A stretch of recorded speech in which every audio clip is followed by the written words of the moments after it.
This is PCS Rankers Talk conducted by Utkarsh Academy Kanpur, and I am Dr. Pradeep Dikshit, director of this academy. And now I am just going to talk with Apurva Dubey, who had been selected in PCS 18. What the purpose is just to communicate to our viewers who are going to studies for civil services to know whatever they should do in their life for civil services, either what they have not to do this.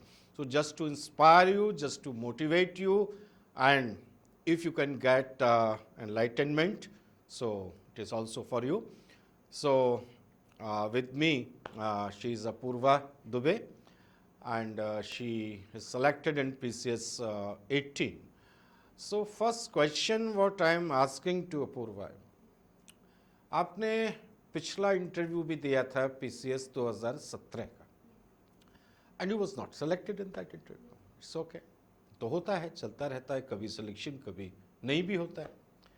But what difference you feel in when you was in the board of Public Service Commission Prayagraj, and last year when you was in board, and in this year you was in board, so what kind of difference you was feeling with yourself in that moment?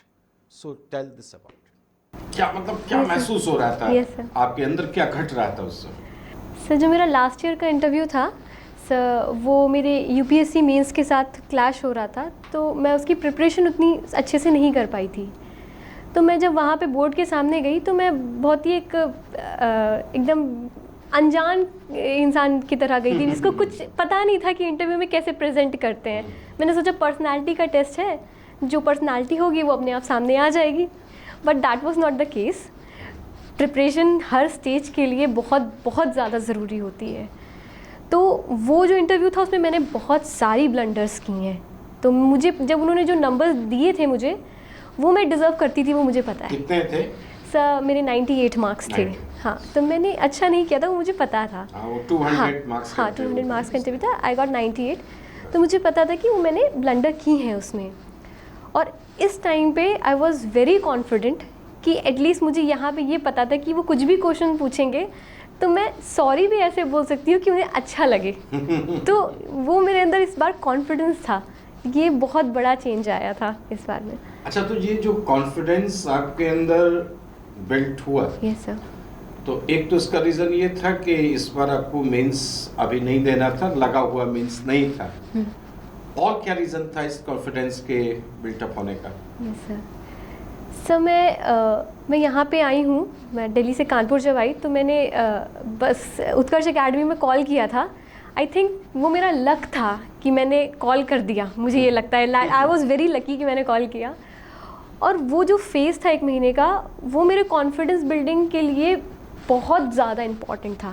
मतलब बहुत ही drastic change हुआ था मेरे confidence में. Yes sir, क्योंकि इतने failures हो चुके थे तब तक कि मेरा कॉन्फिडेंस बहुत ज़्यादा लो हो गया था. बट मुझे लगता है कि इंटरव्यू की प्रिपरेशन में जो आपने जो बोला जो चीज़ें, तो उसमें चाहे कंटेंट मुझे अपने आप से करना पड़ा. जब सर जो पर्सनालिटी में जो कॉन्फिडेंस बिल्डअप हुआ है सर, उसका टोटल क्रेडिट सर आपको जाता है, जो मैं कहूँगी seriously. So thank you Apoorva, just giving credit this to academy and also me, but ultimate credit goes to you, because what happens कि हम या और जो हम जैसे लोग होते हैं इस प्रोफेशन में, बहुत से लोगों को वही चीज़ें बताते हैं, लेकिन सारे लोग उन चीज़ों को ग्रास्प नहीं कर पाते. जैसे मेडिसिन होता है ना कि एक ही मेडिसिन सब पर काम कर जाएगी, ये ज़रूरी नहीं होता है. जो सेल्फ हीलिंग पावर होता है वो बहुत इम्पॉर्टेंट होता है. कौन किसको, इसी रेफरेंस में मैंने जो फील किया इंटरव्यू के प्रिपरेशन के दौरान तुम्हारे साथ में, वो ये किया कि तुम्हारे अंदर सीखने की क्षमता, पावर ऑफ लर्निंग बहुत अच्छी है. ये बहुत कम लोगों में होती है. कभी तो कुछ कैंडिडेट्स अपने ईगो की वजह से, कभी लापरवाही की वजह से, और कभी ये न समझ पाने की वजह से कि कौन चीज़ कितनी इम्पॉर्टेंट है, वो चीज़ें उनसे छूट जाती हैं. ये सीखने की आदत आपकी इनबिल्ट टू पर्सनैलिटी है या आपने इसको डेवलप किया अपने अंदर? सर क्यूरियोसिटी लेवल तो मेरा बचपन से ही है, क्योंकि मुझे हर चीज़ के बारे में जानने की जो इच्छा होती है वो बहुत ज़्यादा रहती है, हर चीज़ के बारे में जानना। तो उससे लर्निंग जो है वो अपने आप डेवलप होती चली गई। एंड सर सिविल सर्विसेज में तो मुझे लगता है कि ये बहुत ज़्यादा ज़रूरी है, आप हर स्टेप पे सीखते ही चले जा रहे होते हैं। और सर इस फील्ड में आके मैंने एक मंत्र अपना लिया था कि आप भूलने के लिए पढ़ रहे हो। ठीक है, भूलने के लिए आप पढ़ रहे हैं कि अगर आप कुछ पढ़ रहे हैं आप उसको पक्का भूलेंगे, तो इसलिए रिवीजन का बैकअप जो आपका तैयार होना चाहिए, जो शॉर्ट नोट्स हैं जो भी है वो आपको तैयार होना चाहिए। आपको इतनी मोटी किताब मत उठाइए जो आप दोबारा पढ़ नहीं सकते हैं, या फिर आप 4 किताबें ना पढ़िए, आप एक किताब को 4 बार पढ़ लीजिए। तो 4 किताबें न पढ़िए, एक किताब को 4 बार पढ़ लीजिए। बहुत बढ़िया। तो सर ये हमेशा ध्यान में रखें कि भूलने के लिए पढ़ रहे हैं, और बाद में अगर याद ना आए जो आपने पढ़ा है तो पैनिक नहीं होना है, क्योंकि वो सबको किसी को याद नहीं रहेगा। आपको वापस बार बार रिवीजन करना ही पड़ेगा। तो और स्पेशली सब प्रीलिम्स के लिए तो मतलब मैं बोलूँगी कि रिवीजन तो मतलब हर स्टेज पे ज़रूरी है, बट प्रीलिम्स के लिए तो multiple 4 to 5 times revision is very necessary. Interview जब आप दे रहे थे ये PCS 18 का, तो वो ऐसा एक प्रश्न मेमोराइज करके बताइए जब आपको ये महसूस होने लगा उस प्रश्न को सुन करके कि हाँ इस बार तो मेरा रिजल्ट पॉजिटिव होगा। सर इंटरव्यू जब मैंने उन्हें बताया मेरा ऑप्शनल फ़िलासफ़ी है, तो जो एक सर थे उन्होंने मुझसे ये पूछा था कि इस टाइम सुशांत सिंह राजपूत का केस चल रहा था, तो उससे उन्होंने बोला कि इस केस को आप फ़िलासफ़ी के एंगल से कैसे रिलेट करके बताएंगे। तो वो थोड़ा प्रैक्टिकल क्वेश्चन था, तो मैंने उसको रिलेट करके उन्हें बताया कि डिप्रेशन और सुसाइड उस टाइम पे चल रहा था। तो मैंने उसको बताया मटेरियलिस्टिक जब आप हो जाते हैं तो ऐसा कुछ होता था इस तरह से। तो फिर आगे उन्होंने और भी उसमें पूछा, तो मैंने उनको वो श्लोक से उन्हें एक्सप्लेन किया था कि ब्रह्म सत्यम जगत मिथ्या जीवो ब्रह्मेव नापरा, कि जब आप सोल और जो हम मतलब जब ब्रह्म के साथ मिल जाते हैं तो ये जो चीज़ें हैं वो सब परे हो जाती हैं चीज़ों के। तो उस टाइम से चेयरमैन सर बहुत ज़्यादा खुश हो गए थे, तो उन्होंने जो मेंबर थे उनको बोल दिया था कि बस करिए हो गया है। और सर लास्ट में जैसे एक सर ने क्वेश्चन AI पे पूछा था, तो सर मेरा कंप्यूटर साइंस बैकग्राउंड है, तो वो मैंने आंसर उनको अच्छे से दिया था। एंड चेयरमैन सर ने मुझसे बोला कि आप अब जाइए, बट सर जो मेंबर थे वो कहते सर मुझे एक क्वेश्चन और पूछना है। तो मतलब ऐसा लग रहा था कि हाँ वो क्यूरियस है मेरे मुझसे जानने के लिए, और जानने के लिए। सर ने बोल दिया था कि आप जाइए, बट उन्होंने बोला मुझे एक क्वेश्चन और पूछ लेने दीजिए। तो वो और AI के बारे में और पूछ रहे थे मेरे से कि शायद वो जानना चाहते थे, अच्छा इसमें कैसे यूज़ करोगी, उसमें कैसे यूज़ करोगी। तो मुझे लगा ओवरऑल पॉजिटिव था एनवायरनमेंट वहाँ पे। So I am continuing this PCS rankers talk from Utkarsh Academy, and Apurva Dubey is with me. So I am asking Apurva कि जब आप इंटरव्यू के क्वेश्चंस को फेस कर रहे थे तो एक उस प्रश्न को याद करके बताइए जो अगर आपके मन में आ रहा हो कि उस प्रश्न को सुनकर के आपको ये फील हुआ कि क्या ऐसा भी कोई प्रश्न हो सकता है। तो you was not expecting such kind of the question and question was there. Sir मेरा इंटरव्यू फ़िलासफ़ी को लेते हुए आगे बढ़ता चला गया, तो वो क्वेश्चंस इस तरह से आने लगे कि जैसे एक मेंबर ने मुझसे पूछा, अच्छा बताइए शिया और सुन्नी में क्या फ़र्क होता है। तो सर मुझे एक्चुअली थोड़ा सा आइडिया कम था, तो मुझे नहीं आता था। फिर ये फिलॉसफी से रिलीजन की तरफ हो गया, और बहुत ही मतलब इनसाइड मतलब मुझे ये चीज़ें एग्जैक्टली नहीं आती थी। फिर उन्होंने मोहम्मद साहब का जन्म कहाँ पे हुआ था, कब हुआ था, किस ईयर में हुआ, तो मैंने उनको अप्रॉक्स बताया 7th सेंचुरी। तो उन्होंने बोला नहीं इस टाइम पे नहीं हुआ है। तो मैंने कहा सॉरी सर, इस टाइम पे इस्लाम आया था, वो मुझे याद है। तो ये बहुत ही अनएक्सपेक्टेड था, मुझे नहीं लगा था कि वो इस्लाम के बारे में मुझसे इतना सारा पूछेंगे। एक चीज़ बड़ी पॉइंटेबल है आपके लिए, आप देखिए इस बात को।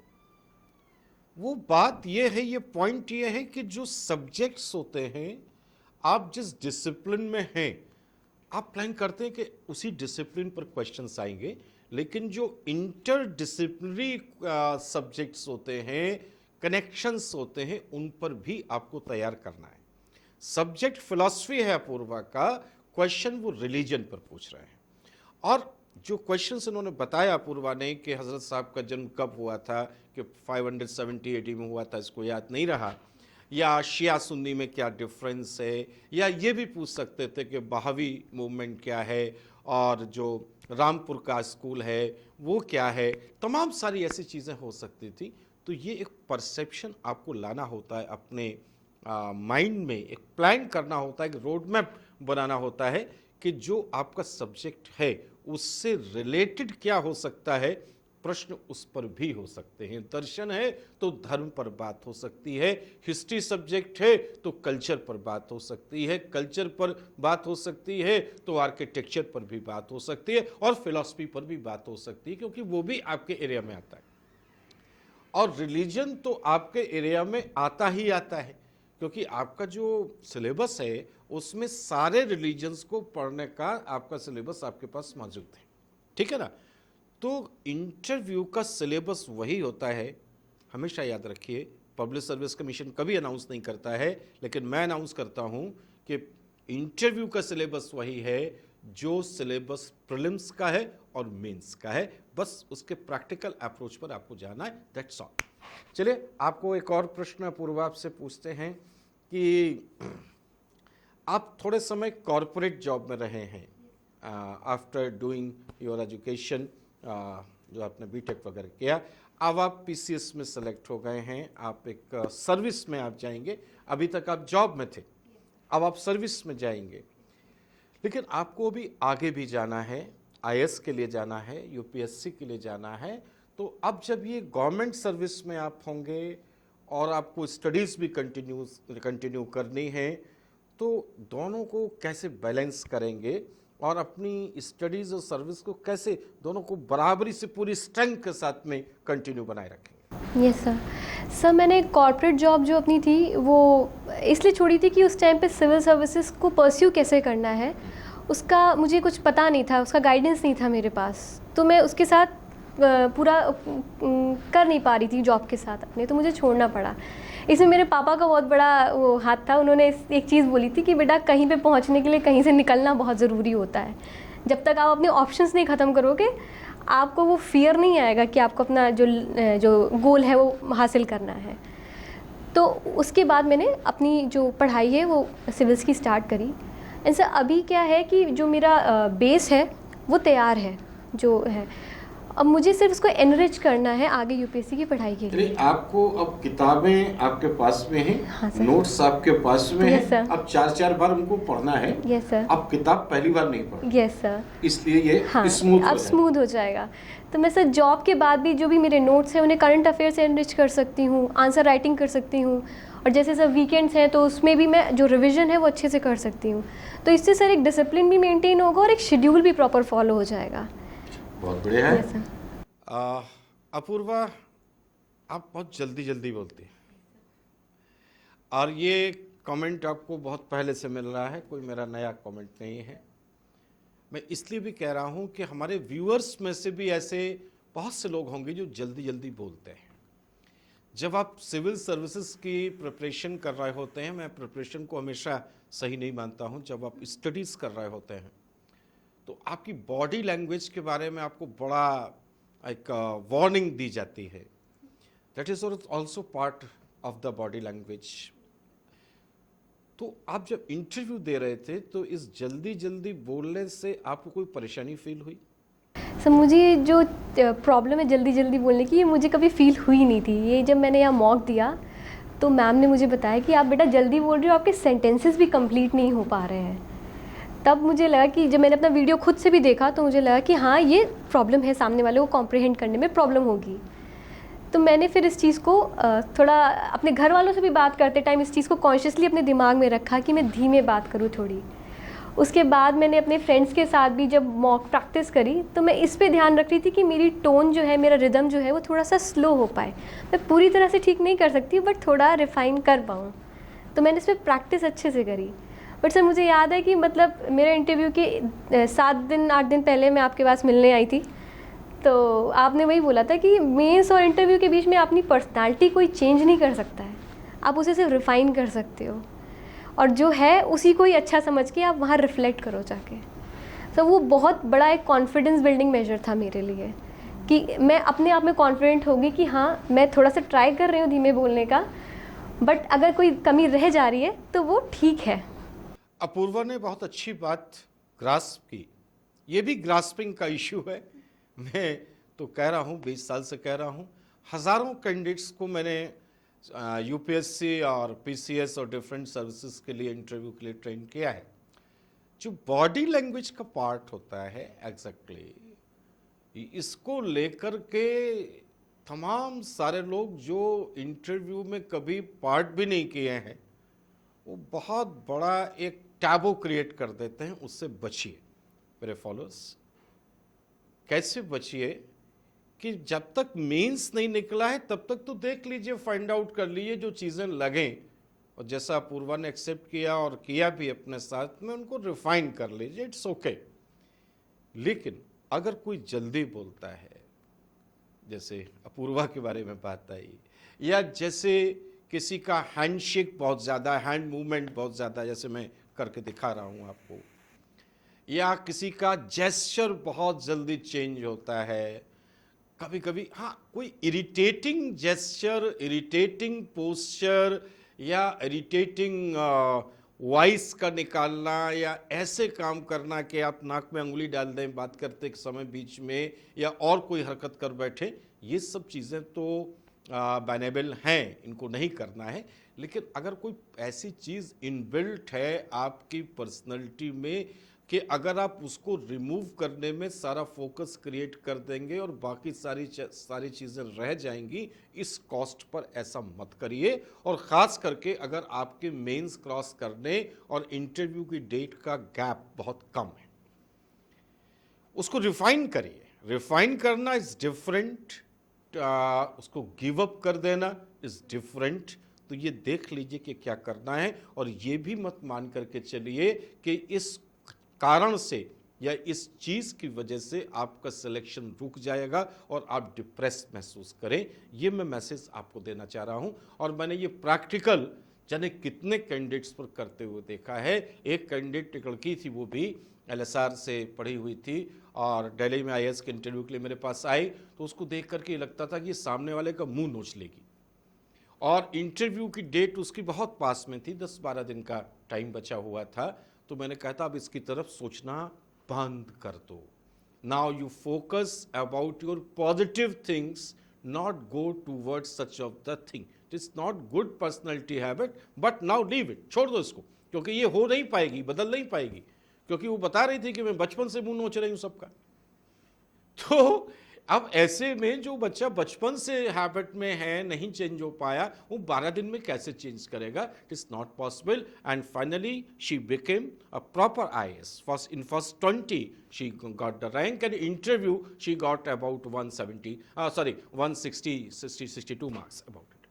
तो इसलिए कोई प्रॉब्लम नहीं है इन सब चीज़ों को लेकर के। तो टैबों को लेकर के अपने सिलेक्शन को रोकने की बात मत सोचिए। अपूर्वा, एक क्वेश्चन और लास्ट आपका हो रहा है कि आप अपनी पर्सनैलिटी का यूएसपी क्या फील करते हैं? आपको खुद क्या लगता है कि what is very good in your personality? Yes sir, मुझे पर्सनली अपनी पर्सनालिटी में जो यूएसपी लगता है वो लगता है कि जो मैं स्माइल करती रहती हूँ। मुझे कोई भी स्ट्रेस की सिचुएशन हो या कुछ भी हो, एक स्माइल रहती है। तो इससे क्या है, मेरे अंदर भी पॉजिटिविटी रहती है और मैं जहाँ पे जा रही हूँ मेरे आसपास का जो इन्वायरमेंट होता है वो भी पॉजिटिव रहता है। तो जैसे मैं आपके पास आई थी तो आपने यही बोला था कि आप जब रूम में जाओ तो ऐसा होना चाहिए कि ट्यूबलाइट से नहीं, आपकी पर्सनैलिटी से रोशनी हो जाए। तो वो चीज़ एक रहनी चाहिए, क्योंकि जो एग्ज़ाम है ये नॉलेज से ज़्यादा मुझे लगता है पेशेंस का एग्ज़ाम है, कॉम्पिटेंसी। Yes sir. धैर्य नहीं होगा तो फिर आप जो वही स्ट्रेस में बहुत ही नेगेटिव ख्याल आने लगेंगे। और स्पेशली सर जो लड़कियों के लिए भी सोशल जो ये प्रेशर होता है वो बहुत ही ज़्यादा और ज़्यादा हो जाता है। तो इस केस में पॉजिटिविटी जो है वो बहुत ज़्यादा मेंटेन करनी पड़ती है इसमें। अपूर्वा ने बहुत पॉजिटिव मैसेज दिया। दुख हमेशा अपने होते हैं और सुख साझे किए जाते हैं।